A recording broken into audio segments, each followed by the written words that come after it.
Hello, hello, hello. Welcome back to the lounge, the Gym Leader Chat Lounge, talking all things Gym Leader Challenge. I am one of your hosts, Ben Morse, joined by my co-host, Tony Saya. How's it going? What's going on, everybody? It's going well. And John Patterson, welcome back. What's up? What's up? You missed your first episode ever last week. You're the only one who had not missed an episode. You finally broke that streak. How's it been going? It's good. It's good. It was a bonus episode, so it only kind of counts. More of an interview style thing, so I think it worked better. I'm still not done listening to it. It was nice to have a piece of content that I could listen to that I didn't know what was being said. But were you not here? Weren't you not here on our main episode either? Or was that Tony? No, that was Tony. Oh! Yeah. I'm still okay. I take 100% on main episodes. I take all that back. I thought you were getting technical on me, being like, "Oh, you missed the bonus episode." I was like, I wasn't even invited to the bonus episode. Bonus episode doesn't count. Bonus episode doesn't count. John, right, cool. your perfect attendance is still there. No, you're thinking that I was going to be missing because I just had my second child this week. So I've been a little preoccupied. Yeah. So yeah, very exciting time. Kid is he's a sleeper, and that's why I'm here recording the podcast. Our first one was a little less tired than this one. This one's sleeping all the time, so we got some time to hop on the Discord call and record with the boys. So huge congrats. So awesome. But you did miss League, of course. You're busy home duties on yes, doing that. So we missed you. Season 4, week 1, done. We're in season 4. Feels good. Feels fresh. Felt nice to have the meta was wide open, and yeah, it was fun to see what people brought. We'll talk more about that later. But I mean, Tony, how was your weekend? Your week? It was really fun actually. I was at a friend's wedding. One of our locals actually. He judges our other shop. AJ, congrats to AJ for his wedding. It was really cool, honestly, because it was like first time I had been invited, and like as an adult, been invited to like a friend's wedding. So, and it's crazy that I met this person through Pokemon. So yeah, it's exciting to like kind of connect like different aspects of my life, Yeah. Super exciting. Congrats to AJ. Yeah. I went to Cedar Point for the first time, which is an amusement park out here in Ohio. Some people claim it's the best amusement park in the world, and I'm not going to tell them no. All right. I had a good time. Very roller coaster heavy emphasis. And yeah, some of the rides were great. If you are familiar, my favorite one was Millennium Force. So it's the second tallest one in the park. I had a friend who grew up going to Cedar Point who like was with us when we went, and I got all the facts, all the lore. Every time we walked by a ride, got the whole backstory, got how it's changed in the last 10 years. So I'm like practically a Cedar Point historian at this point. But yeah, I had a lot of fun. I'm a little red, if you hadn't noticed. And what else did I do? Painted a bedroom. Still doing work on the house and making progress. So feels good. What color did you paint it? Our bedroom is now like a butter yellow, kind of like the Dragonite over there. Maybe a little, like he's a little orange, but yeah, like a lighter yellow. Shout out Dragonite behind Tony. He's our mascot. Nice. Thumbs up. Yeah. But hope everyone listening had a great week/weekend. Thank you all for checking out our bonus episode with Jesse Parker. It was a lot of fun to record. Thank you again, Jesse, for being on. And yeah, I'm planning on doing more bonus episodes, maybe more interviews with people outside the full grip community, the wider GLC audience. Maybe, I don't know, just to get like some extra uploads on the channel, interact with the community more than just the weekly podcast. So if you have any ideas for what you'd want to see from like a bonus upload or a bonus podcast episode, let us know in the comments. And yeah, so we'll get there. And then before we move on, well, I'll say what we're doing today. We got season 4, week 1 recap, and then we have all the data from season 3 compiled, how players and deck type performances went, ranking them.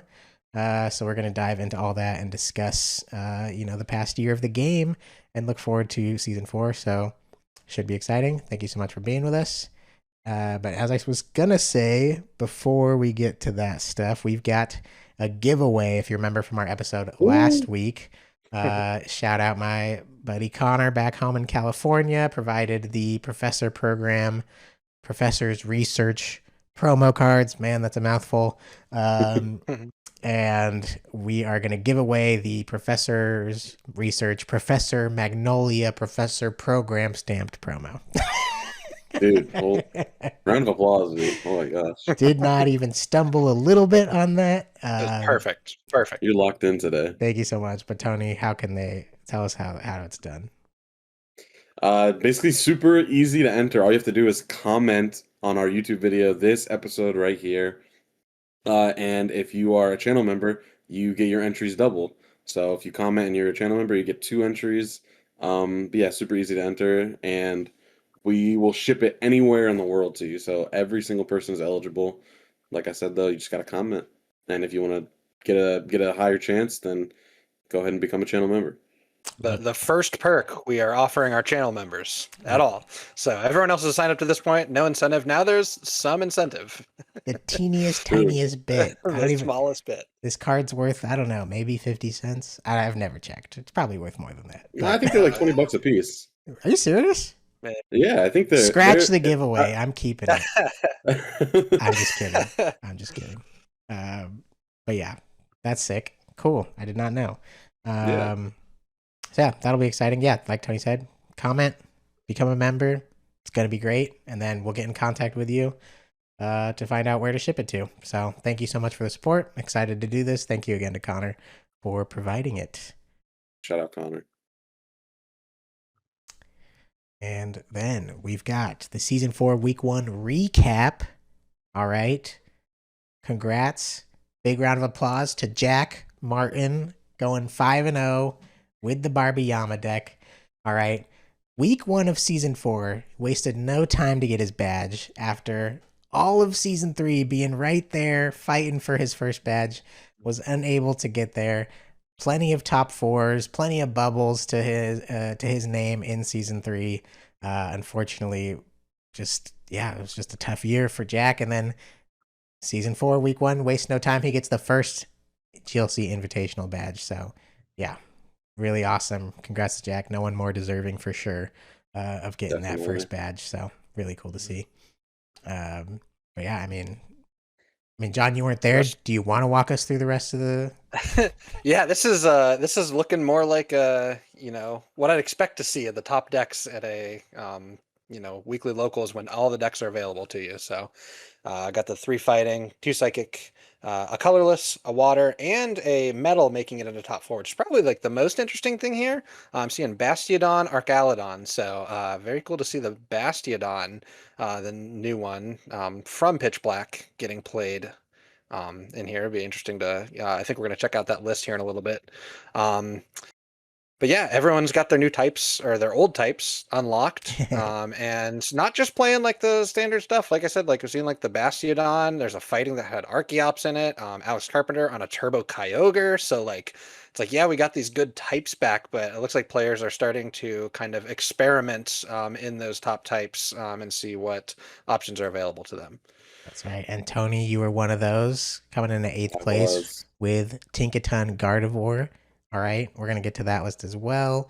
But yeah, Chase coming in 2nd with the Ted Tobin special Frillish Monkey Deoxys, and Connor Chiappetta at 3rd for 1 with that Bastiodon Arcalodon. So yeah, it was a super fun night. 20 players. New introduction to season 4 at the bottom of the slide.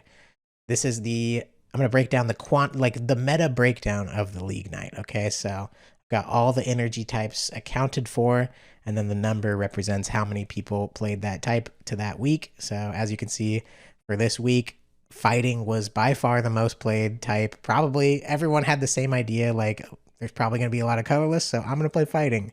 Everyone had the same idea. There was 7 fighting. There was only 3 colorless, 3 psychic, and 3 metal, interestingly enough. Part of that being this new build Connor and Dylan created. They were both on that. And then who was our third person on metal? I don't even remember. Was it Alec? Yes, it was Alec. Alec loves metal. That makes sense. This is true. Yeah. Carpenter, though, the Turbo Kyogre went 3-2 with it. That is a Turbo Blaze, I think, Ghoul's build that he's, having fun with. The idea there is it's the Aqua Storm Kyogre. I think that's the attack name, where you discard the top 5 cards of your deck, and for every water energy, it's any energy. Any energy discarded from the top 5 does 50 damage to 2 of your opponent's bench Pokemon. So if you discard 3 water energy, you get to do double 150 snipe. So pretty sick. Yeah. Pretty strong. strong. A little bit of Wo-Chien theory in play there. Yeah. Right. And in standard, those playing at the time, this was like Lost Zone boxes like finisher. Like you got an empty deck, energy recycler, like 5 energies in there, and did like 250 damage to 2 things. Yeah. Pretty beast. Yeah, I'm intimately familiar with this card. Yeah. I didn't see it in action. The only time I saw it in action was next to me in round 1, where he bricked and lost to Jack Martin after he knocked out Sobble, then Mudkip, then Sobble again, or something like that. So did not look so good there. But I did hear he used Kyogre other nights and other matches. He did for sure. Word gets around. Word does get around. We've also got JD here at 5th place playing the Proximity Colorless deck. He made the swap to the other Greedent, though. So playing not the Spill Out Greedent, he decided to play the Enhanced Fang Greedent, which for 3 energy has the attack Enhanced Fang, which says it does, 50 base, I think? 80 plus 80. Oh, it's just 80 plus 80. Yeah. 80 plus 80 if you have a tool attached, which usually Greedent, your Squovit's like one of your retreat guys that gets the U-turn board or air balloon or something. So not hard to fulfill that cost. Obviously lower damage output than the Spill Out Greedent, which can do 210 damage. But the Enhanced Fang Greedent, you're not discarding your whole hand. It doesn't have At what cost? Yeah, you don't have to have 5 cards in hand, so that's one requirement. And then you don't have to discard your 5 cards in addition to that to do 60 less. No, it's only 50 less damage. So I don't know. How do you guys feel about that change? I just know there was a lot of times when I was attacking with the Spill Out Greedent that I had powered it up by like taking a turn off and or manually attaching to my Squovit early on, and then just like having to attach 1 more energy. So like it is a crazy cost, but I just think that the number of times that I've attacked with it without using one of my triple acceleration energies, which the other Greedent would require basically, unless you're attaching to it 3 times, it's just like it's a lot. So yeah, I like being able to just like the ease of powering it up. Like the cost is great, but access to the attack is easier with the original Greedent. Yeah, when the triple energies first came out, I was messing around with that Greedent, the 80 plus 81. What's the attack called? Enhanced Fang. Enhanced Fang. That one, and in like the same kind of filling the same kind of role as like the last guy that you might need. Like you're never planning to put him in play, but he's the last guy you might need, and I liked it a little bit. Like John was just saying, the fact that you can kind of preload an energy onto a Squovit and just have it ready on the blink of an eye and 210 damage, I think that one's probably still a little bit better than the Enhanced Fang one. Yeah, the 2 energy cost is a big difference. So that's definitely a bigger difference than the damage. Like 160 to 210, like you could argue 160 is enough to take most knockouts, which it is. What do you hit? The only thing you're kind of missing in that window is like like Torterra, or 180 HP guys like Archaludon or Chestnut or things like that. So kind of more Yeah. niche scenarios where the damage matters. But yeah, as you guys, who have played the deck with the old Greedent or with the Spill Out Greedent, the 2 energy cost is really nice. So interested to see how that develops, see what people kind of decide to run. But so Chase at second with the Frillish deck. Do you know if he added a Wobbuffet? I don't believe that he did. I know that he had Frillish like in that slot as kind of like the tech guy, but I didn't see a Wobbuffet. I'm pretty certain he didn't play it. Gotcha. And I did hear that in his matchup, he lost to Jack. He was 4-1. And I did hear that he kind of had a strong lead, but got stamped to 1 for Jack to make the late game comeback to close it out. So, could have gone either way. It was close. I think Chase was right there. All right, here's Jack Martin's Barbiyama 5-0 deck to get the first badge of season 4. We've got 8 basic energy in this list. That's kind of what pops out to me first. Heavy energy count. Really adds to the consistency of the fighting deck, of course. So, which when we'll look at my list, I played a more RDT focused deck, but I only have 6 basic energy in that list, and I was feeling it, and now I'm wishing I might bump it up to 7 at least. I was gonna say, I know why you were missing lunar cycles on it now. I didn't know you were playing 6. I mean, I was using, Ben Peacock and Dylan's RDT version, variation, but their energy count, they were only playing 6. So 8 is like a surplus, you've got plenty. And he has training court and retrieval. No retrieval. I was literally just about to say that. Yeah, just training court, which is like obviously when we were talking about Barbiyama, that's the one, one or the other kind of deal when you have so much basic energy. So no sweat there. But yeah, anything else? He's got the enhanced hammer in, which could help into colorless. But otherwise, I mean, it looks like the same Barbiyama deck we have been running. No specific text for something like colorless or psychic or luminous over prism. He still has the great debate. I mean, he that's on him. I think during the 3K when he paired against Ashton, who was playing the prism, it mattered. It mattered, and I think it ended up biting Jack in the butt in that matchup. So yeah, Jack can only blame himself if that happens to him again.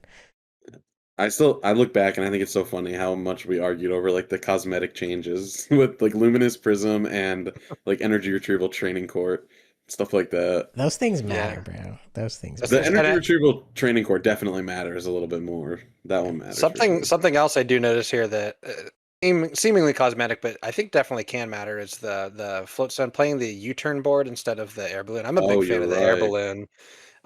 In these lists, you've just got too many 2 retreat guys that you could start for my comfort. Like you just want to, I just personally want to be able to pivot into that Solar Rock like right away and start swinging. So, normally not an issue, but like if you that's your only retreat out and you have a 2 retreat guy, it's a little annoying. Yeah. But yeah. Yeah, but we're super nitpicking right now. Like both have their pros and cons for the energy and for the U-turn board. And obviously Jack was able to make it work very successfully to go 5-0. So, and he wasn't even supposed to play this week. This was the other thing. The 1 week he gets his badge.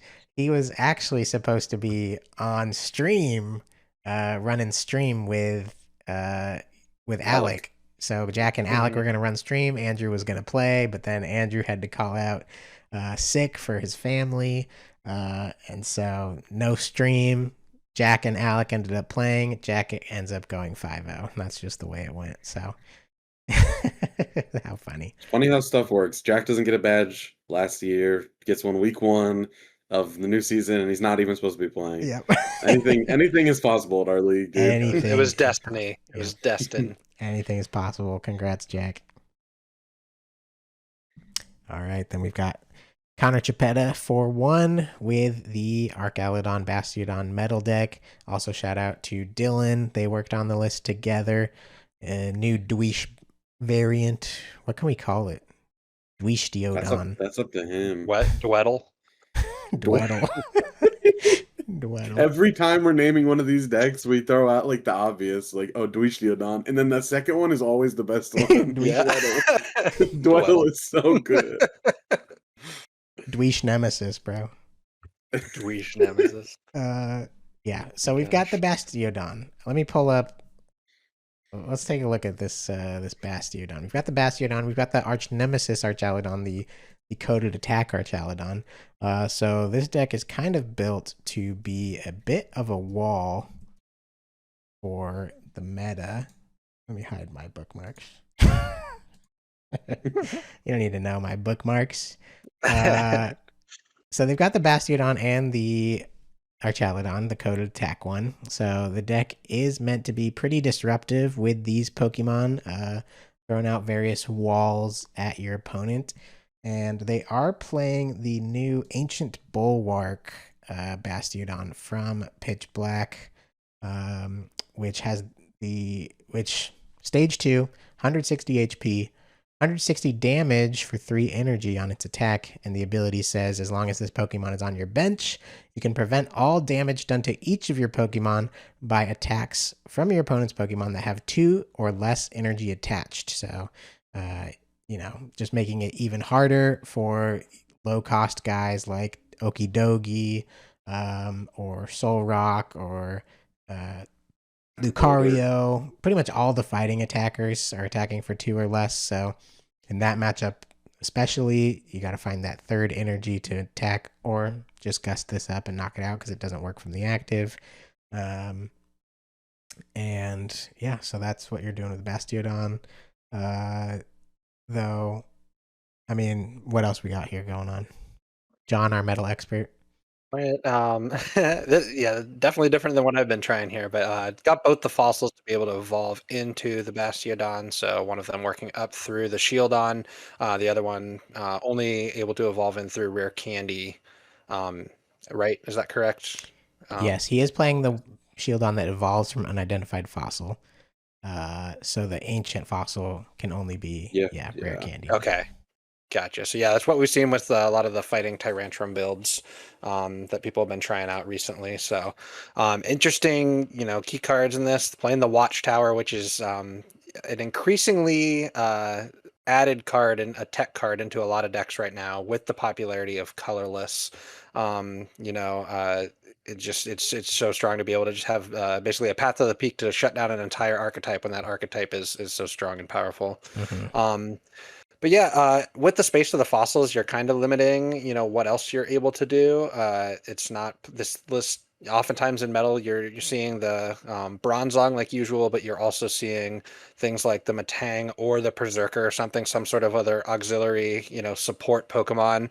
With the fossil, you don't have room for that. Like this is your support. This is your kind of walling strategy. So, yeah, different take on metal, different way to play the archetype. You've got, and with the fossils, you're playing the Rosa and the teammates, so it's just like a really reactive deck. Like, yeah, I'll let you take the first knockout, like on my Jirachi or something, but then like next turn, I am going to set up Bastiodon and make it a problem for you. So, yeah. Also see the long forgotten Bill's Analysis. That's what I was just about to bring. I was going to tell you to go 2 game cards and bring up Bill's Analysis real quick. Yeah, Bill's Analysis is a trainer who I was saying we used to play like a year or 2 ago in some GLC decks. I remember playing it. You look at the top 7 cards of your deck and you can pick any 2 trainer cards there to add to your hand. So kind of like a Pokegear, kind of like Jirachi, It's another card that can grab fossils out of the deck. So really prioritizing cards that can find fossils, which makes sense because it's such a big part of how the deck functions. And Connor did go 4-1. I don't remember what Dylan's record was. No, not nearly as good as Connor's. I think 2-3. I think I played him round 5 and we were both 2-2. Okay. I think that's how it went. Sure. So, and already they're talking about changes. So this deck is the first variation, really cool deck. Really wanted to show it off. Really creative. Love to see the new Bastiodon seeing some light here.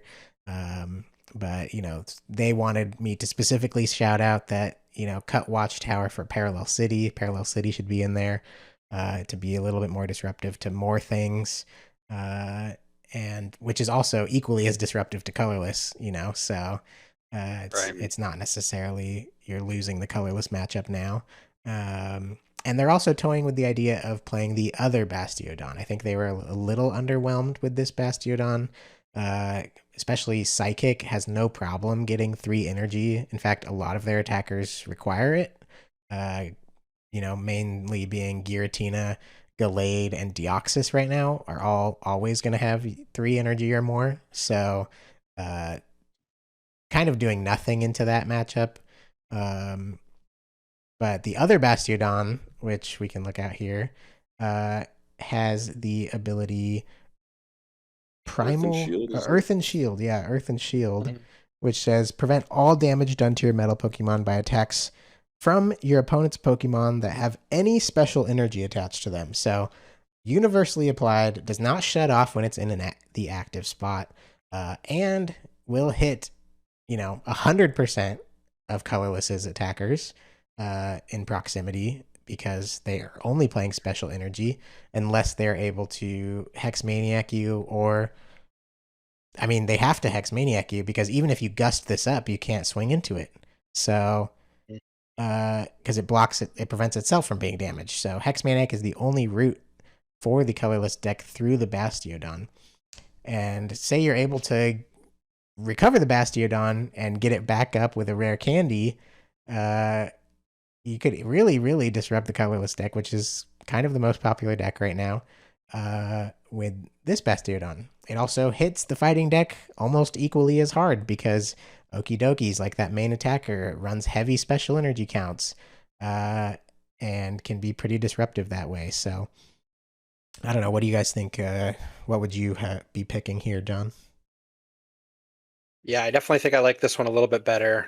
Not being able to be just like Gus knocked out with the ability to being turned off is huge. The attack here just like not as impactful. I think the other one was 150 or 160, so taking a lot of one hits, but that doesn't really matter as much when you are just like a wall deck, and it's like I can have as many turns as I want to attack, because you're not even able to like damage any of my Pokemon. So yeah, I think I like this one, a good bit better. Like you said, I think it's hitting fighting like just as strong. I think like the other Bastiodon is like hitting like fighting specifically, it feels like, but fighting can even get around that too, because like they just can power up like Hariyama, Yeah. Or put with a 3 third energy. energy on Dogi. Yeah, or put yeah, exactly. So it's like it's not impossible. This one just feels a little insurmountable for some decks. For sure. Yeah, this one seems actually really insane right now. Even talk about the decks that hit specifically, of course, colorless and fighting, but even stuff that like, how many times are you like playing Raihan or teammates and you're going for like counter energy, like that's gonna try to get you back into the game. It's like uh something like this, it just like seems way more disruptive and has way less potential to be played around than the other guy. Yeah, absolutely. Both being incredibly disruptive. So yeah, you kind of do have to pick, and usually will be an early target for your opponent. So, probably both of them, probably aren't sticking around too long if your opponent can help it. But that allows your Archaludon to just wreak that much more havoc. So imagine having to, having the Bastiodon blocking special energy on the bench at the same time as being swung into with this Archaludon. Now it's like, well, I have to find an evolution attacker and no special energies, and sometimes that can be a big ask, so throwing a lot of things at him. I like the idea of getting parallel in here, because that's another third disruptive thing to really add to the pile of what you're throwing at your opponent. Yeah, and then you have the regular slew Still of, got Zamazenta, dude. yeah, you got Zamazenta to back you up. You've got Cobalion late game, and that's kind of your lineup right there, outside of Bronzong and Revavroom. So, yeah, obviously Connor found some success with it. I lost to this deck. I had a terrible, terrible start of 4+ turns. Maybe 4, maybe 5. I don't remember. Of no support or no energy in my fighting hand, while he went first and had 2 fossils on his bench turn 1 going first. So, that's just how the game went, So, Happens, dude. It happens. I did knock out his Bastiodon though with 1 energy on my Lucario later in the game, and he was like, "Wait," and I was like, "Not while it's active," and he's like, "Oh yeah." What a Spoiled. stupid like what's the word for that? Like Claws. yeah, like they Claws. could have Yeah, what a stupid just let it clause. still work in the active. Yeah, there's no need. Yeah. They like doing that right now. There's the they printed the oh, what is it? The slug, the sea slug Pokemon. It turns off stage twos. Yes, I know. Gastrodon turns off Gastrodon, stage yes. twos, but it only works if it's on the bench, and it only works against benched other Pokemon. So it's like Yeah. super specific to only bench stuff. Yeah. And they're just There's continuing this trend here. when I was playing standard a lot, there's multiple times where I was like, man, if I could just play like that in like a Zoroark deck or something. Zoroark loves to splash like 1/1 lines of stuff. Yeah. Shut Mhm. off like Charizard and Pidgeot, and they can just put it in the active. It doesn't matter. Yeah. Yeah, but I'm excited to see if they keep cooking with this. I think it's got some potential, and obviously love to see some creative builds. So say shout out Dweddle with Dweesh and Connor. So can we start? We can start calling Connor's decks. I don't know. We have to ask him. I was gonna say Chettle, CH, Chastiodon. We'll give him a chance to come up with a name here. Yeah. Oh man, yeah, good stuff. Here's my RDT list I played, built off of the backs of Ben Peacock and Dylan Ryan once again. Their RDT Hariyama build from the Chaos Rising. What was The one before this one. Yeah, Chaos before Pitch Rising, Black, yeah. Chaos Chaos Rising Rising. 3K, where Peacock got top 8. I cut some of their tech cards for some of my own. I cut the Canceling Cologne, and I cut Artisan. I put Tropical Beach back in, which Tropical Beach is busted. I think that belongs in there. Cut the Canceling Cologne. I found room for Focus Sash and Fighting Fury Belt, which I thought both were very strong into the colorless deck had I played against any of them, as well as RDT, like Ting Lu being super strong into it. So, Proximity, the colorless deck, is only playing Lost Vacuum right now, as you know, and so and can if especially if you knock out the 2 cannon, can struggle to hit high numbers. So Ursaluna with the Fighting Fury Belt, 190 HP, gonna be tough for the colorless deck to deal with, as well as Focus Sash even on something like the Ting Lu or on the Soul Rock or the Ursaluna itself, prevents even more of an issue. So if they burn the Lost Vacuum early, so that was my thought process there. Catch some people off guard with those tools. I think if the colorless deck continues to get popular, it's a deck that just wants to swing once, take knockouts, doesn't spread any damage. I think we're going to see a resurgence in tools like this to deal with it. HP tools, things like that. Though the downside being a lot of psychic decks still playing Giratina, Monkey Dory, so Focus Hatch does not have much of a play into that. I only played against one psychic though, being Tony, and I completely destroyed him. Okay, so he had a great setup, and I picked him apart and just played out of my mind. That's exactly what happened. Definitely nothing else. No, I knocked out his Natu or something, and then I knocked out his Deoxys, and it was game over. Yeah, it was a joke of a game. I went Hex versus Seeker, Hex, Silent Lab, just to try to wait, give me a second. It was genuinely really annoying because I had Okie Dokie and he went Hex, Silent Lab, and I'm like, please let me win. Like, oh man, but we got there. So, if you're interested in beating the Proximity deck, this is without any changes to their deck. I know. I'll shout out the Turbo Blaze event now. Shout out Evan Wiki. They just did the Turbo Blaze Invitational. John, we forgot to talk about that at the beginning. We'll talk about that maybe after this. Yeah, we can talk about it. But yeah, shout out Evan Wiki, who won the Turbo Blaze Invitational with variation on the colorless deck that included some healing, some Cheryl, some medical energy. So prepared for some spread. But if you're going into like, just the normal Andrew Mahone 2 cannon 60, I think this deck is really solid into it. I would recommend, this version of fighting. If you're playing locally and want to beat that deck, give this a shot. My recommendation. So, and then Tony, fresh 60 dropped the Twixty. Oh, bro. All right, I'm coining a phrase. You guys ready? Yeah. This Wait is on us. Gibbs theory. Let me explain. I see a versus seeker. It doesn't count as Alright. Gibbs theory, Okay, bro. well, no. That doesn't include the other cards. Let me explain. Gibbs theory. You want to play Gardevoir from Next Destinies, which doubles psychic energy, basic psychic energy in play, but you still need a guy that draws cards throughout the game because you're going to evolve up your Kirlia. So Mike played the Alakazam line from, I forget whatever set that is. It's a newer set, like Mega Evolution, something like that. I think it's just With Mega. Yeah. I think yeah, you're right. it draws on Evolution, draws Kadabra draws 2, Alakazam draws 3. Um, and I was thinking to myself, like, that seems really good, but what if instead of it only working 2 turns of the game, we just try to evolve him into Tinkaton, discard draw 3 for the rest of the game instead of only having like the 2 potential pop-off turns.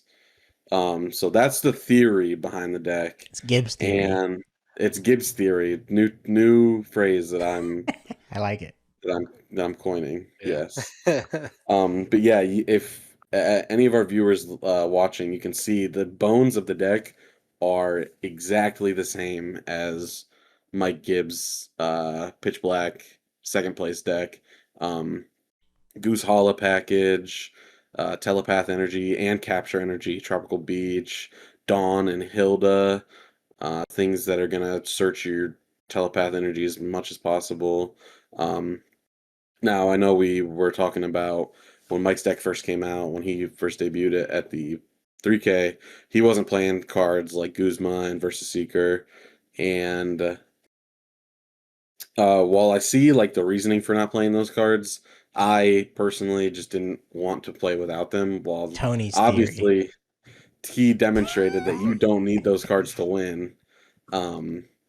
Tony does need those cards to win. I do need those cards to win. Those cards are a luxury to me. Those cards are really good. Like I put teammates in the deck.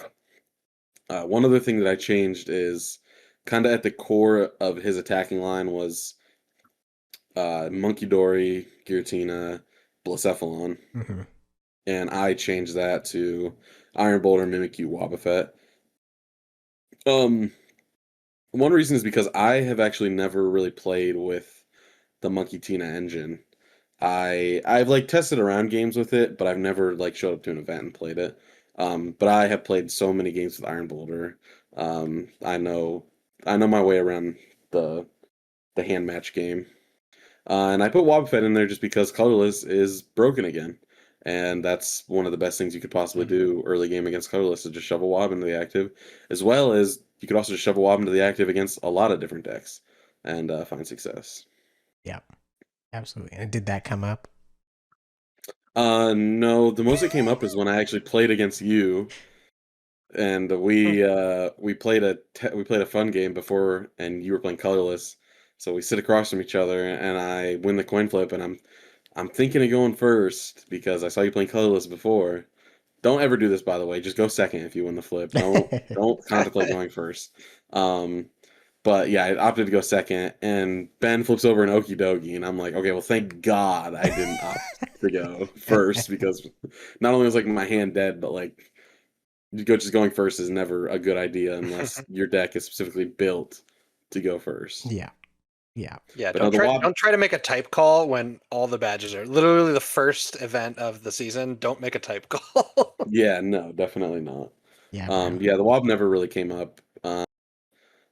And I later in the night I got bodied by Chase, and I got pretty much single-handedly put out of the game by Frillish. So next week I'm thinking the Wobbuffet is going to become Frillish, and I think I'm going to go, but I'm going to try the Monkey Tina Blacephalon package as well. Yep. Sticking with the Tinkaton, you liked that? Yeah, definitely. It's funny because before last podcast, this was like an idea that us three we had just out of nowhere, Mhm. talking about my Gibbs deck.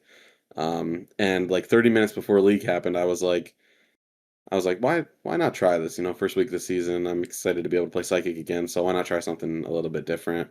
Um, and yeah, I really liked having the tickets on it. The deck worked like exactly how I thought it would. Yeah. The tickets on stayed in play, um, and got me value even when I evolved into my Gardevoir. And Tinkaton also has a pretty broken attack, and I played against the metal deck, um, and I was scared of Arcaludon, but the Tinkaton gives me play through that. So if that's going to be a popular deck moving forward, um, It doesn't give I'm you saying pass to the other Bastiodon though. I was about to no, say, it I does was like, not. yeah, if they switch the Bastiodon, that's gonna be It's tough for you. fine. It's fine. I got Deoxys, dude. But then I'm putting Arcaludon's in your face. we don't ever let it get to that point. Then I'm just gonna attach a third energy in my Tinkaton. It's fine, dude. It's fine. The No, Tinkaton's really cool though. I really like it. I think there's like merit to both to this and the Alakazam. Like I think so too. I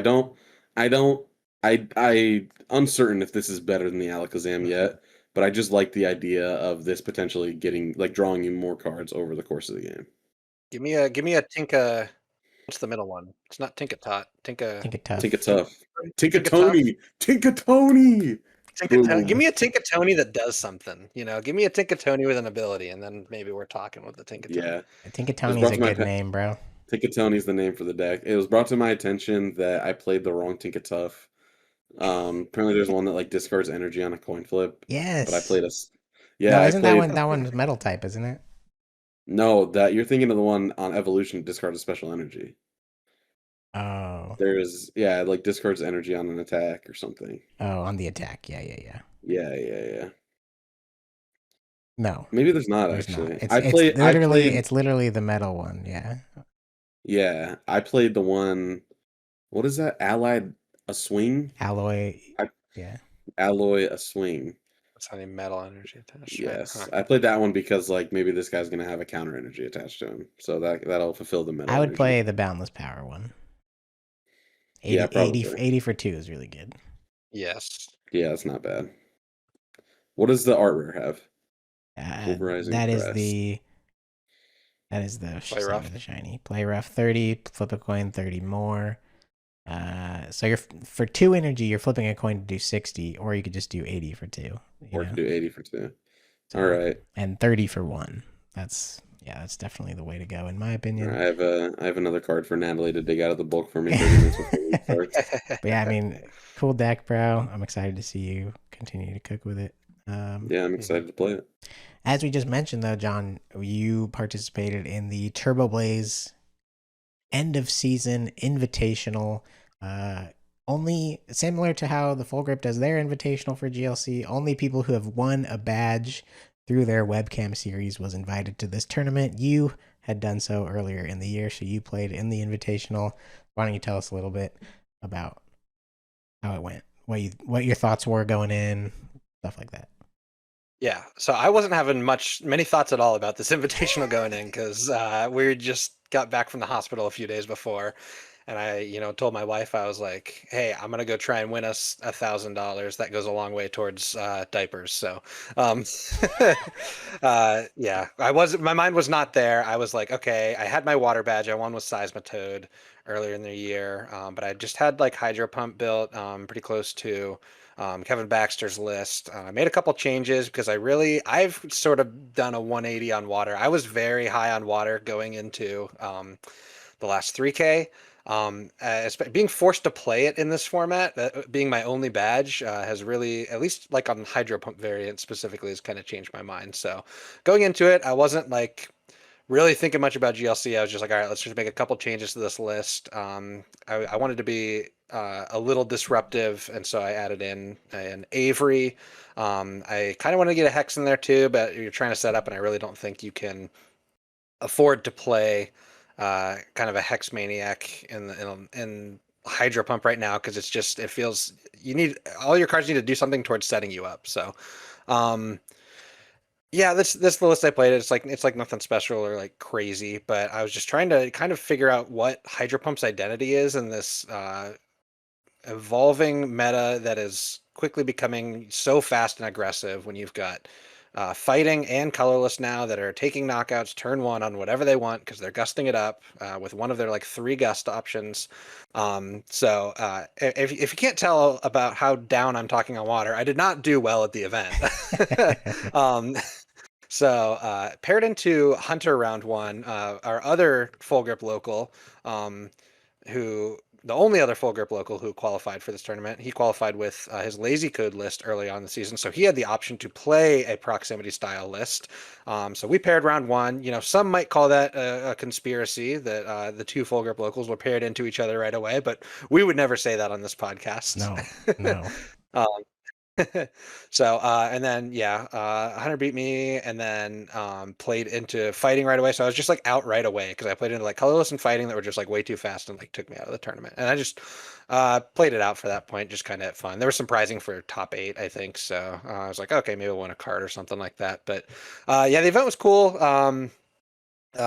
Lot of psychics, a lot of colorless variants. As we said, Evan Wiki taking down the event with a proximity style list, made their changes to the list. As you mentioned, the Cheryl, which is a really interesting inclusion. Cheryl healing all damage from all of your evolution Pokemon. Kind of really teching for the spread, the Ting-Lu, the spread that Psychics got.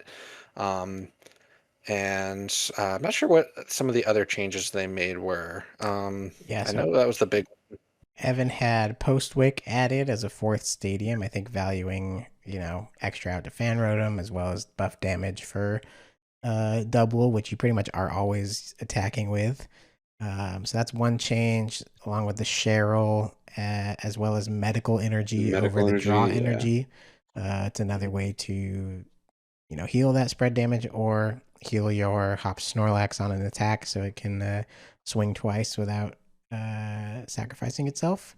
So as I mentioned, one of the cuts being the draw energy, and then from there cut the Skyla and the Winona for the Cheryl and for the Postwick. So as far as I know, I think those are the only changes.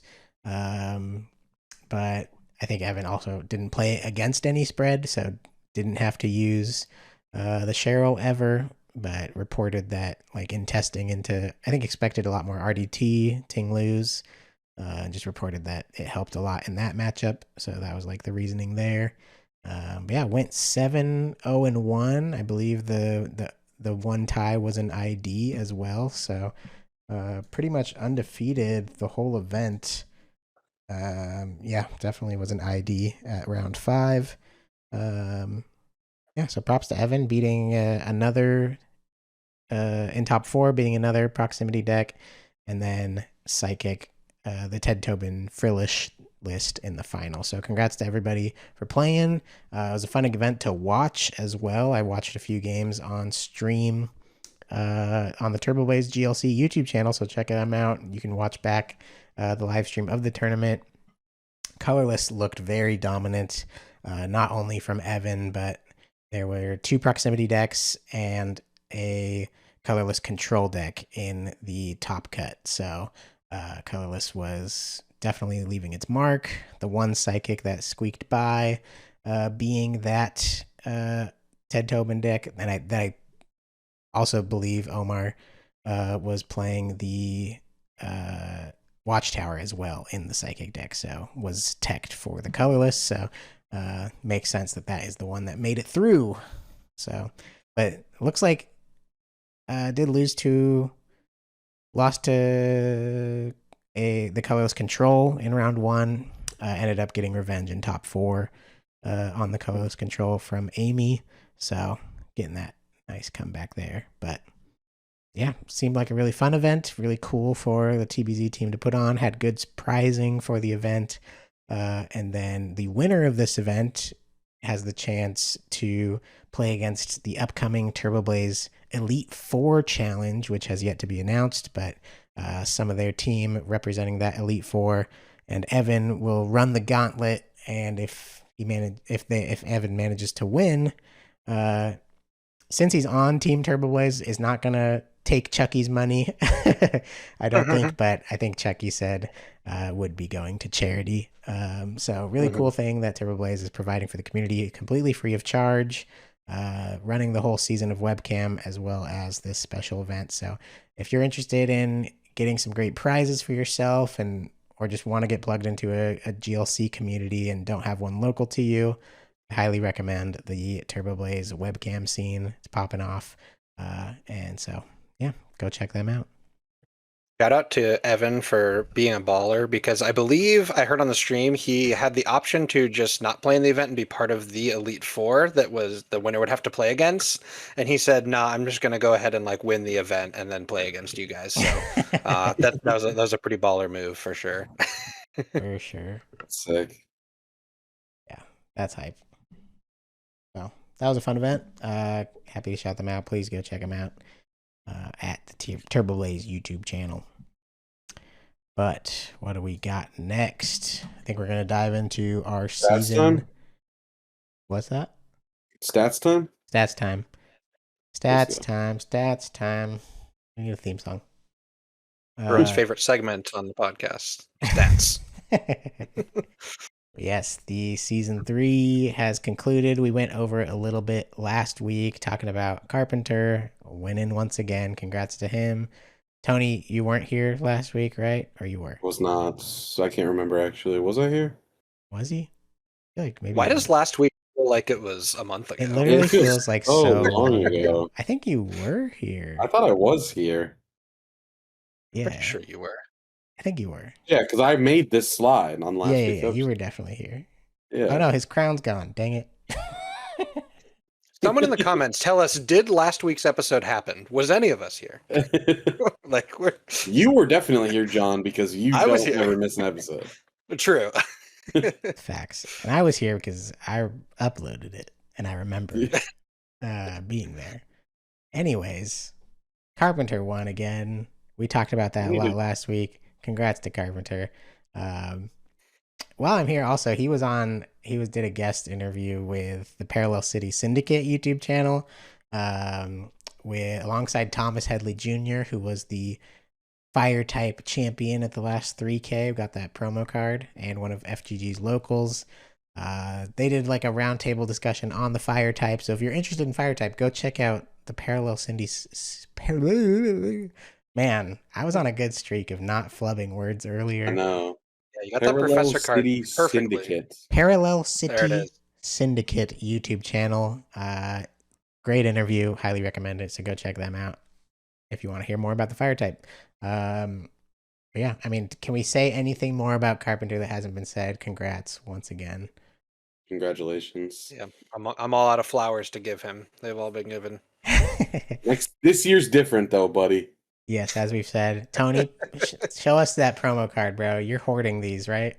I am hoarding these. Hold on, tell us about what's going on here. All right, so the new Series 9 prize packs came out, and the first prize pack I opened at Locals at League, I had 2 of these suckers in them. So now every time somebody pulls one in a pack, they are given to me. I think I have like 10. I have like 10 to 15 already. It's the Not Charmander. Yeah. Is it hollow? Hollow only? This one's all no. I'm just collecting them all. Any Charmander with the play promo, hollow or non-hollow, give to Tony. You guys seen? Yeah, the upcoming 3Ks.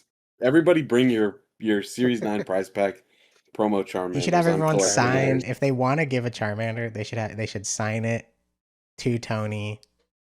And yes. it could be like a nice little binder. Yeah, get a binder full of Charmanders. Actually. That'd be sick. The Series 9 Charmander promo. Tony's hoarding them. Because they're in every pack, apparently. I can't stop getting them. Can't stop opening them. But we've got Tony in second place and Hunter in third place with 5 badges for the season, and then Dylan, Chase, and myself right behind it with 4 badges. And that was how our badge board wrapped up.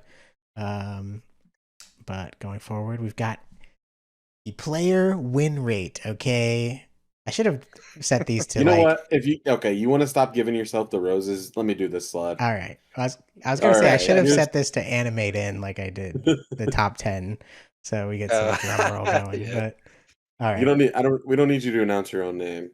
All right. Here's our player win rate slides with a minimum of what is it? 15 attendances mandatory to qualify. Yeah, and in first place we have our very own Benjamin Morse Makes Morse with a 65% win rate. Actually, do a little bit of background real quick. How we calculate the win rate, how you would calculate any other win so rate, yeah, but we count ties against us. ties So are a it's loss. Yeah, it's your yeah, pure win percentage. yeah, Does not account for ties. So even Ben with 11 ties yeah. It's still basically has the highest win percentage. yeah, Basically adding 11 losses it's to basically his. 130 wins, 70 losses. 65%. And the reason I also want to say the reason we do 15 plus attendances. Last year, if you saw, I did a season 2 recap video, where I did kind of a similar thing, and for that I did 20 plus attendances. But my idea there is just like I want to capture like a scope of someone who's playing for the whole year, and even 15 seems low to me because that's 15 out of 50 weeks. That's a quarter, less than a quarter of weeks attended. It's just like doesn't super represent someone who was there week to week battling for just to give throughout the the people season. some idea, like Yeah. my 61.5% win rate is over, I think, like 46 or 47 weeks. And Yeah. Alex's at fifth place 61% is 49, I believe. Yeah. So that's what Ben's talking about, kind of like accumulating the whole year. So that's why we have like a threshold. And that's why I Yeah, put and it, Andrew here for the honorable mention spot. Okay. We've got Andrew Mahone with a 77% win rate. All right. Really impressive. Only 9 attendances. Okay. So did want to shout him out. He performed really well for the weeks he came, though. I also will say, like, it can be much easier to start high and then you will go down because just to put it in perspective, like if he attended twice as many weeks, had 45 more games, and his record would need to be 70 wins and 20 losses. And it's just like the odds are so far against that happening for him to keep the 77% win rate that, like, that's why I like to include a larger, sample pool, because keeping a 77 win percentage is just would be insane for the whole season. He'd have like 15 badges at least. And, so. But for weeks he was here, obviously really impressive. And, if you want to put Andrew in first over me, by all means, I'm sure he wants to. So if he wants that, I'll give it to him. So also, second honorable mention is Brooke English, big 3K champion, not champion, sorry. Like overall champion in our minds, right? That's what I meant by that. it's only a matter of time. Yeah. Big 3K finisher. Future 3K champion Brooke English attended 2 weeks of full group games and went 9-1. So has a 90% win record at full group games GLC league. But yeah, it just feels like can't really put that at the top of the list for when I'm trying to track the whole season. So all these excuses just to put myself in first. Yeah. We manipulated the stats. Ben found that 15 players as the threshold put him in first place, and that is why we are here. Also, 11 ties this past season. Our clock at full grip is actually going down to 35 minutes. So prepare to see a world record set in ties this year by Ben. Not from me. I'm changed. Okay. Sure. We gotta say, John, do you remember how many ties you had at the end of last season? It wasn't pretty. I was fighting for first place against Fran. I think it was. I don't think it was 11. I don't think I got that. I think it was like 8. All right. Yeah, it was like 8 or something. I definitely Yeah. broke that. But I'm not doing Ben. I'm not doing Ben Morse Morse. numbers yet. I'm just saying, John was reformed. Only 2 ties this season. Okay, Yes. that's gonna be me this season. All right, I'm reformed as well. But I mean, yeah. Who wants to walk us through the next 4 people?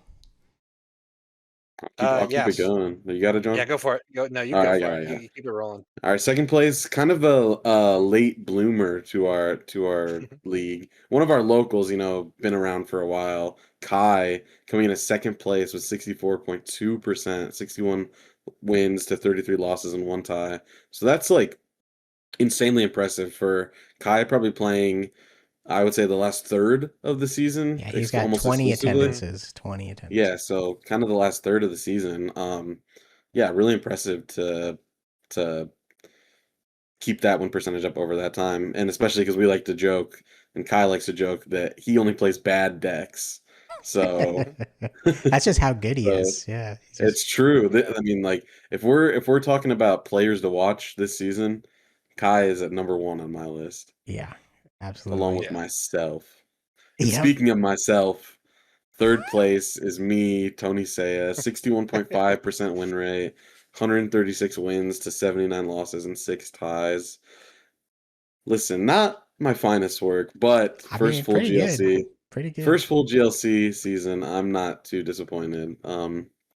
Yeah, pretty decent year. And next up we have our very own John Patterson. Give you guys a pat on the back, all 3 of us, top 5%. We did it. Or We top did it. top 5 win percentage. John Patterson was 61.2% win rate, 137 wins to 85 losses and 2 ties. Congratulations to John. I And can't be satisfied because we looked at the season 2 stats before this, and my win percentage in Ben's video was 61.3. So I officially have done worse this season John than fell last off season. big time. Yeah, I'm totally washed now. No, it's just consistency. Super consistent. True. Coming in last, but certainly not least place, Alex Carpenter, 61% win rate, 144 wins to 89 losses and 3 ties. Your season 1, 2, and 3 Full Grip Games champion. Yeah. I would say with hardly 60% win last rate. place. I'd just say 5th place, bro. This is just top 5. Yeah, that's true. Fifth place out of 5. I feel like the 61% is especially impressive considering how early he got most of his badges in the season. So how much of the season he was relegated to types that were more difficult to win with. Yeah, Keeping I that win wonder- percentage up, the fact that he's in this top 5 at all is a testament to the caliber of player he is. I wonder what his win percentage was just after he got that 6th badge. I want that to be compared just second half before of and the after. season. Second, yeah, because I'm gonna guess that Not great. probably about 70% of his losses came from that last half of the season, at least. Yeah, I'm sure. But yeah, that's the other disclaimer for this. These are all just for fun, because it's so dependent on, I mean, not only deck variants, but also, like John said, you win early with some types. Now you're at a disadvantage for the rest of the season, so your win rate, reflects that. Imagine if Alex Carpenter could play his favorite 2 decks throughout the whole season. I feel like he'd probably be easily number 1 for sure. So, this doesn't actually mean anything outside of some of these players are seem to do pretty decently throughout the whole season. I'm sorry, spending 5-7 minutes on a slide and being like, this doesn't actually mean anything at all. It's all for fun. It's hilarious to me. It is. I mean, that's why we're here. Yeah, exactly. That's true. It's all fun. Exactly. It is all fun. So I got first, so maybe it does mean something. It does.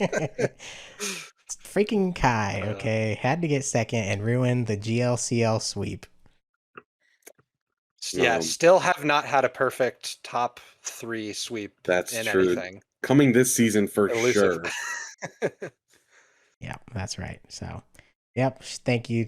I mean, shout out to all you guys. I mean, a lot of you are here, but Alex and Kai, great seasons, and to everyone else in the league as well. There was a lot of other people right there at the 60%, 58, 59%, just outside the top 5. So a lot of great players at Full Grip Games, of course. And then we've got John. Do this one. Yeah, we got the most play, not the most played, all of the decks that were played that you could play this season in order of how often they were played. So top three decks, big surprise here. We've got Psychic, Fighting, and Water. Um, that Psychic 211 times Psychic was played, putting up crazy numbers there. All the way down to we did have four lowly fairy reps, all I forget the player's name. I'm blanking now, but several of those were by the same person. Nate. Nate Nate, Brown. yes. Yeah, Nate. Nate Brown. Might be all four times that Fairy was I played. believe Might so. be Nate. Yeah, I'm pretty sure. So, Nate, thank you for getting Fairy, Come back, Nate. a number beside it. Come back, play Fairy. Get it a top four. That's all we can Does expect. anything from this list surprise you guys, or Nothing in particular. Maybe grass being so high up, but I know that towards the end of the season we were really skewing those numbers. Me and Dylan and Chase and Michael Prieto. Although Yeah. Michael Prieto is I mean, Michael's accountable. grass has like a 40 handicap because just because Michael's here, Mike's gonna show up like 40 weeks and play it every single week. Exactly. So yeah, So it's getting that Michael Prieto buff to get up to fourth yeah. place for sure. But Maybe honestly, Lightning only being played 4 more times than Fire. Maybe that might be the most shocking thing for me. yeah, because I think looking at season 2 recap, Lightning was like fourth or fifth most played for that season. It was pretty high up there. And inversely, Fighting was second to last place. I mean, third, I guess, because it was over Fire and Fairy. But yeah, Fighting was in that Lightning spot for season 2. Only was played 45 times during season 2, 159 times this season. So huge glow up for Fighting. And What of a course, glow up. yep, Lightning dropped off because of that. Yeah. Also in the previous season, Colorless was the most played before, jumping down to fifth place. Everything else is pretty similar, I'd say. Dark, I think, going down a little bit. But Psychic, right up there. Water, right up there. Consistently top choices for players at our league. So, yeah, really cool. Fighting's just got to be the overall story of the season, I would assume. I mean, especially getting into this next slide, bro. Yeah. We've got the top badge earning types, and Fighting swept. Okay, we've got 16 badges to Fighting this year, 10 badges to Psychic, so a 6 badge difference. Even though Psychic was played more than Fighting, Fighting swept by that much to get 16 unique players. The Fighting badge, yeah, like I said, 10 to Psychic, 7 to Water. So those top 3 types remain unchanged across, being most played. And then we've got Colorless at 6, Dragon at 5, and then a steep drop off to Lightning, Metal, and Grass at 2 badges, and Dark, 0 badges for Dark. First time this has happened What a fall from in grace. all 3 seasons. 0 badges is crazy. That's like, I tried. yeah, Tony did try, got a top 4 at the end of the season with Dark. Yeah, obviously the top 3 types don't really surprise me. Dark, pretty surprising. Dragon also got a lot of badges early. It's true. And then did fall off hard. Like it's been, I don't think in 2026 Dragon has won a badge. Except when did Jack yeah, Cooper Jack was that Cooper, the okay, last? yeah. The Dwagons deck. Dragons. Yeah, Mhm. Dragons definitely got a badge in Okay, maybe 2026. 1 or 2 badges in 2020. Yeah. But I remember pretty early on there was a couple of Dragon badges. Yeah, it was like Sean and Lee got the Draco box ones, right? Yeah, absolutely. Yeah. I mean, yeah. Anything else here from y'all? Yeah, I think Dark is like super shocking to me. I blame just like Fighting's come up for that. I think like pretty heavily. I think Yeah. like at the point like no one's playing like Dark early in the seasons usually, and as people were getting to the point where they might consider playing Dark, that's like Mega Evolution, Soul Rock Lunatone, like Fighting, and it just felt like an uphill battle, darn near impossible to go undefeated with Dark. So that explains it kind of a lot to me. Yeah, past seasons for Dark was sure. always like, that's my 4th even third, maybe third, fourth, fifth type I'm gonna try and get a badge with. And now it's like I was, like Tony said, I'm trying to cook with grass because I have that little Yeah. hope that Dark can even get there. I don't think I Speaking of played Dark grass, one time this whole season. yeah. Speaking of grass, it was the fourth most played deck, right? And it only has 2 badges to show for it. That's right. 113 That plays, only 2 badges. hmm Not great. Not great. that's pretty crazy. Chase and Alex, I believe, are the And only Alex, two. yeah. Wo Chien, the only thing in Oh man, it's that Wo Chien and that Beautifly. deck felt good enough to win. I can't believe it didn't win at That deck least one felt more. that deck felt I insane. mean, you probably felt the same with Metal. Like you and Alex Carpenter were throwing Metal for a long We for time. sure, Yeah. yeah. And Andrew won it with the Arch Nemesis, and then earlier in the season, Yep. Craig won it with his random Matang Just build. yeah. So yeah, no shortage of good players playing it. Right. It And just I felt like so many people deserve to get badges that they didn't get this year. Like it feels like Alex should have got a medal. It feels like I should have got a medal. Dylan should have got a grass. I should have got a grass. Like just so many. Like Yeah. so many of us threw decks at the wall for like 6, 8 weeks and just didn't find anything. Yeah. Ben Peacock with Psychic. yeah, That's probably the most glaring of all.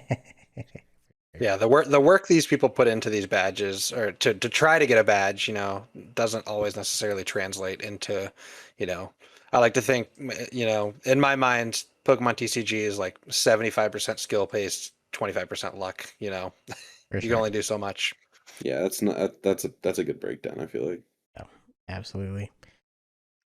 Absolutely. And then we've got the conversion rate to top 4. Okay, so what that means is I calculate, the number of times a deck earns a top 4 placement. So like usually that's like an X1 record at the end of the night. So pretty good right there at the end of the night. Maybe would have gotten a badge. Like John said, that 25% luck went their way.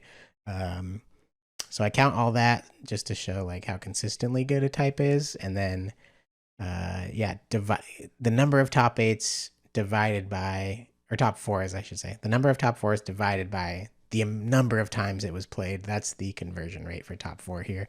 And it's our first time seeing a switch up in the top 3, though not in the top 2.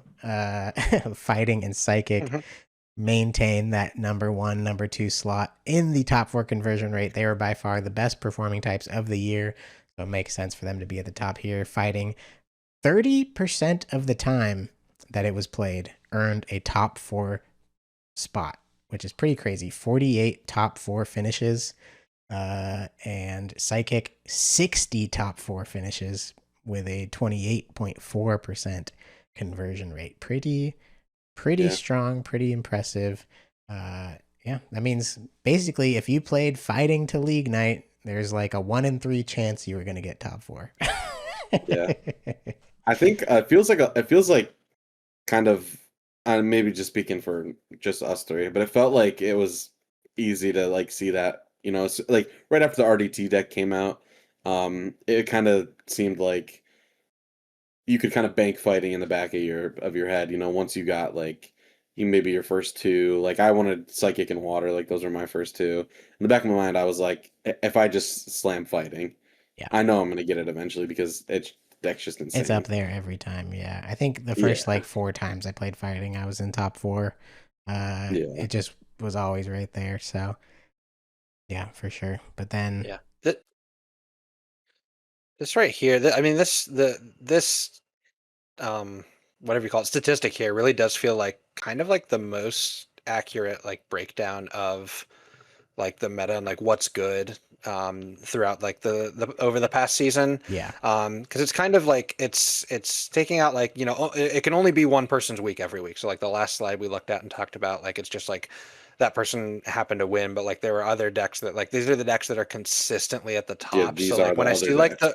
when I see like the order of this, like it makes a lot of sense to me, like, and like kind of just like it really feels like a tier list, to me. Maybe not Dark below Fire. That's a little unfortunate there, but everything else.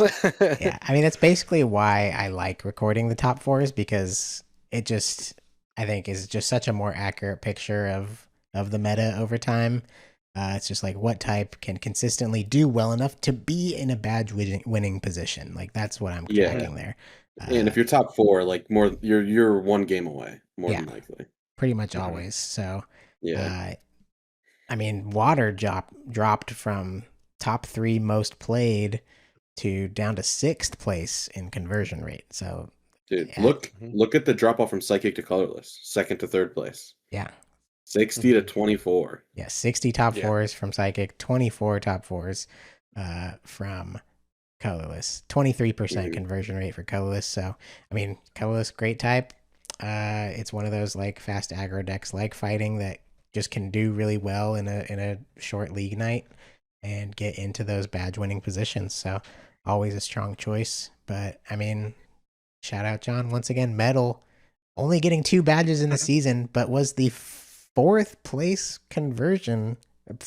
in the top 4 conversion. So very impressive. 23% of the time, basically 1 in 4 people playing Metal earned a top 4 placement. What happened to the badges? Yeah, Metal's a 4-1 machine. That's what happened to the badges. It's gonna get there. 4 games out of the 5. You're never guaranteed that 5th game. Yeah. And like I said, like a lot of this is this data can, another disclaimer, this data can be skewed any which way, depending on who plays it, depending on the matchups that the deck hits. It doesn't factor any of those into account. It's just pure wins at the end of the day. So, yeah, do this at a different league or a different tournament series, and it's going to be, it might look similar. I especially like I said, like I think the top 4 conversion rate is a pretty telling statistic. But I'd definitely be interested to see like some other like online tournament, like the TBZ series. I'd love to see like those stats with this. That should be, yeah, maybe someone can do that at some point. I don't know. It seems easy enough to do with a limitless recorded thing. So yeah. I mean, Dragon consistently middle of the pack. I think Dragon was 5th place. Okay, it was 6th place, then 5th place, then 5th place for our last few slides. Dragon is the perfect mid deck, bro. Now, I thought that all last season I thought that was Metal. Yeah. That was my what I thought of Metal. It was just the mid deck. I mean, any of these middle in this middle column here, I think that would be defined as like a mid deck for sure. Don't lump water in there can only be one. Yeah. But I mean, yeah, big drop off to Fire and Dark. Like Dark, absolutely abysmal, bro. 3%. You have a 3% chance. 3 out of 100 people would get top 4. 50 weeks, dude. 50 weeks and 2 times. 2. Yeah, and one of them was the second to last week of the season. Yeah.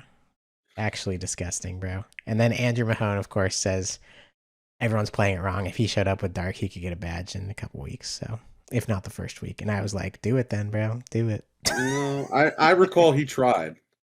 Yeah. He did at the beginning of the season. Yeah, that's true. That's true. I think he got a top 4. No, he didn't get a top 4. No, it was. Yeah, I was just saying. There's a reason. I don't think that was ever made into a video. Yeah, that video never came out. That Obstagoon video. Yeah. Yep. Which is a good thing too, because I got sauced, dude. I had my ankles broken, the hardest I think I've ever had my ankles broken. And so, okay, real quick tangent because it's insane. He was playing the limitation Sableye that prevented supporters, and I was playing Metal, so I had the magnetic lift Beldum that stacked things on top of the deck, and so I was like stacking things on my deck that weren't supporters to like try and play the game. And he's like, "There's no way you put a supporter on top of your deck." And so he goes, instead of limitation, he goes TM Turbo Energize to his Guzzlord or something, and I'm like, no, you're right. I didn't stack a supporter on my deck because I didn't think I'd be able to play it. Yeah, he cooked you.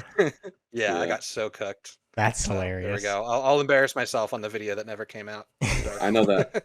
I knew that video was coming out when I put the Obstagoon in for the fighting matchup, and I watched him lose to RDT like twice that night. Yeah, I beat him that night, and then Spence beat him. But okay, so in the limitation moment, though, how did he know your hand didn't already have a supporter in it? See, I was thinking that as I was explaining this. I don't exactly. Maybe I had a turn where I could have played a supporter before he got limitation up or something like that. I don't remember. It was so Okay. far ago We'll in the give him the season. I just benefit of the remember I doubt was like, here. he made the call. He called me. He called me on it, and he was 100% right. My ankles were. I was like, dang. That's I hope this hilarious. doesn't make it into a He video. got you, dude. And Yeah. then do we have anything else? Okay, this is the overall win rate. The overall win rate for the types. Once again, fighting and psychic at number 1 and 2. Honestly, the 57% win rate for fighting is extremely high. I think higher than we've ever seen for a type in our 3 seasons. Yeah. Like our most winning type last season was colorless, and I think that was 55%. So getting up to 57%, especially with the number of games played, you see this 434 wins, 305 losses, and 18 ties. And of course, we're treating those ties basically as losses. But yeah, extremely high percentage. Fighting was just cooking this year. And we saw that it was first place across the entire season for every category except for just the number of times it was played. And that has nothing to do with the win rate. As soon as you factor in any of the wins or the badges, fighting is the number 1 deck of the year by a long shot. I mean, maybe not a long shot. Psychic's right there. But, It is the most performing deck of any season so far out of the full grip. Out of the full 100%. grip seasons. 100%. Yeah. So that's just crazy. And then another switch up in the third place here after Psychic's 54%. Metal with a 53% win rate. Literally just 1% lower win rate than Psychic. Obviously, much smaller sample size. Psychic has 531 wins. Metal only has 176. So much smaller sample size. But the fact that Metal was just sneaking up through those rankings throughout this type breakdown segment is just crazy to me. Like I would not. This is not something I would have predicted. Colorless I would have guessed. Even something like Dragon, which can be kind of popular and pop off sometimes, I would have maybe put over Metal. But props to Metal, man. I mean, it's just makes it that much more surprising that it did not get more badges, and it's kind of a fluke at this point that both you and Carpenter John did not get Metal badges. It was just like I think it was up until towards the end I was doing a little worse, but like every week with Metal is like 4-1 or 3-2. So like this 53% win rate is just like it's making sense in my mind. I was like, yeah, I was right there, and the people around me that were playing Metal too, which is like it was like the same thing. It was like, yeah, I went 3-2, and it's like if you think about it, like if everyone goes 3-2 with a type, it's like That's that's 60%. well over 50. That's a 60% Yeah. win rate. Like Yeah. that's so Yeah, it's all all it these takes. numbers got like skewing towards metals got me thinking that maybe that's something that needs to be thrown out like a little bit sooner in the season and not waited on. Yeah, you might want to factor that into your deck choice for sure. Especially seeing Connor and Dylan's deck lately. I think that deck's super cool. So like try to throw that out sooner rather than later like I did last season. Yeah. Also needs to be Shout out mentioned. Oh, go ahead. Shout out to Lightning. 154 games played, not one single tie. Yep. Give it up for Lightning. Lightning. Let's go. Lightning does one thing and it goes fast. So, yep. What I was gonna say right before that is colorless also now obviously got a huge spike with Pitch Black, is seeing a lot of popularity and a lot of success. So if that continues, colorless could sneak back up to these top 1, 2, or 3 slots when we revisit this in a year from now for the season 4 recap. We're just at the beginning of colorless's climb back to the top. Season 3, I think, was definitely the lowest colorless has kind of ever been in the GLC meta in terms of its position, and we're already seeing that change. So that just shows you how dominant colorless has been over all the years of GLC, when its worst performing year is like a 52% win rate, 4th place, finish. So looking forward to seeing what colorless can do in the next year. For sure. How about grass? All those weeks played. Can't crack above 50% though. That's right. Not That's even right. close, to be honest with you. That's right. I think okay. There was a lot. I mean, Tony, we saw it with you on the pod and um YouTube but like there was a lot of like figuring out grass this year. I feel like grass was the deck that like people were like trying things and like the deck was evolving and changing. So I think like the 40% it being so low sort of is a little bit like a metamorphosis of the type, kind of Yeah, like I reinventing agree. itself this year. So I wouldn't be surprised if, if a good solid if people are playing, if um I'm blanking on the name. Chestnut is like the way to play the deck, and like people are picking that up. It's like I don't know. Once it's like solved or like more figured out, we might see it do a little better. I mean, I know what people Yeah. online are gonna say. No one's playing Egg Mill over here, bro. If Egg Mill was the chase, we'd see grass would have a 60% win rate easily. That's cope. That's cope for True. sure. I know. Especially with 35-minute rounds now, bro. There's no way. I'm not. Even Oh, if I yeah. believed in Egg Mill, I don't believe in my ability to play it faster than a 35-minute round. I'm gonna say it's gonna be really, in general, it's gonna be hard for control badges this year. Yeah, absolutely. There are so few of them. I think Yeah. Dylan is literally, I think, the only one who won with a control deck being Yeah. colorless Yeah. control. Did Chase play colorless control too to a badge? I don't think so. He wanted No. to. No, he didn't get it to a badge. No. Yeah. So, yeah, I believe the colorless deck, Dweish's one colorless control badge is the only, or was that the year before? No, No, he that was got it early this season. Okay. early this season. Okay. Yeah. It seems like so long ago. It's crazy. I just remember because he played colorless control to the last invitational, so I was like, so that must have been his badge from the previous season. But no, He got two. He has two Yeah. colorless control badges. Gotcha.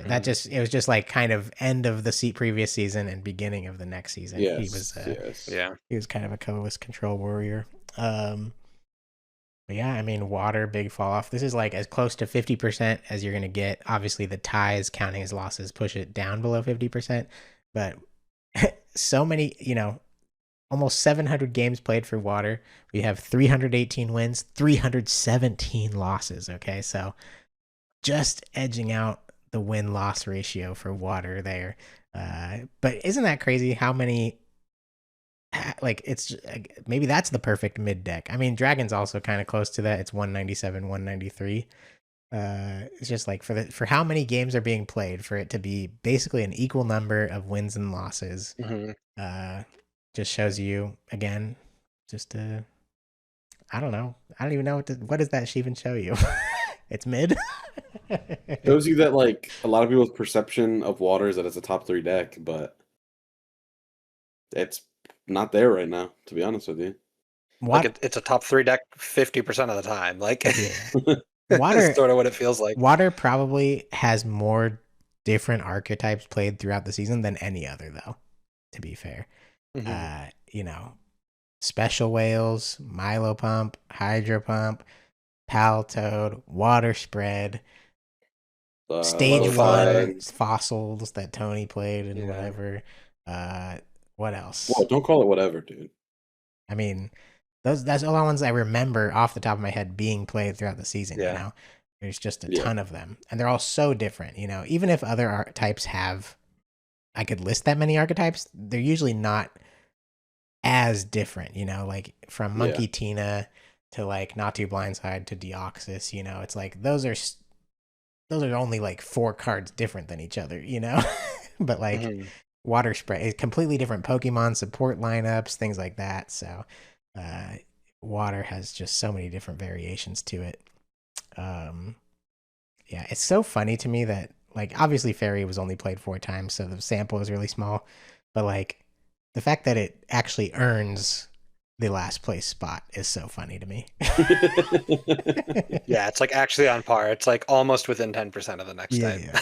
And we talked about how the smaller sample size can be a buff to some decks, or to some people, to some types, because you'll have a pop off week and you don't have the extra weeks to make it lose. But it's just like it's just like it was played 4 weeks and it has 4 wins. All right. And it's very possible at least one of those, maybe 2, was a bye. So Yeah, that is true. That's where we're at with Yeah. fairy. It's probably even lower. Um, but yeah, I mean, fighting crazy. I mean, what do we predict for the next year? Do we predict fighting to hold on to the number one spot, or are we kind of going to see it maybe drop down? And how far? I think Colorless is coming to snatch its chain back. I was about to That'd be my say, prediction. yeah, I think Colorless is back in a big way for sure. That's how it feels. But then we've also got the unknown coming out, the 2 prize unknown. Is that another buff to psychic, or are we kind of just, is that copium that we think that it's going to change uh, as much as we think it is? It's something It's for definitely. sure, but I think that I like the early ideas, but I think that it needs to be nailed down quite a bit more. But it is just an inherent buff to an already gross type. Yeah. There's no getting around that. I feel like Psychic's not going below the second place spot. I feel like it's going to be like Colorless coming up and like maybe kicking Fighting down to third. I don't know. I think Color. I don't see Psychic going down that low. I could see it. I could see psychic dropping off in number of people playing it. I think it's becoming less Mm-hmm. popular of a choice, week to week. Compare, still like one of the top choices, but I think I mean, we saw 7 people playing fighting this first week, and we The 3 expected people a playing lot of Psychic. people to play colorless. Those were like the 2 that I thought to be high up, and colorless had 3, psychic also had 3. Um, so it's right there, but yeah, I could easily see, at least in the first few months of season, like colorless and fighting pulling away from psychic as being, the most played types. Mm-hmm.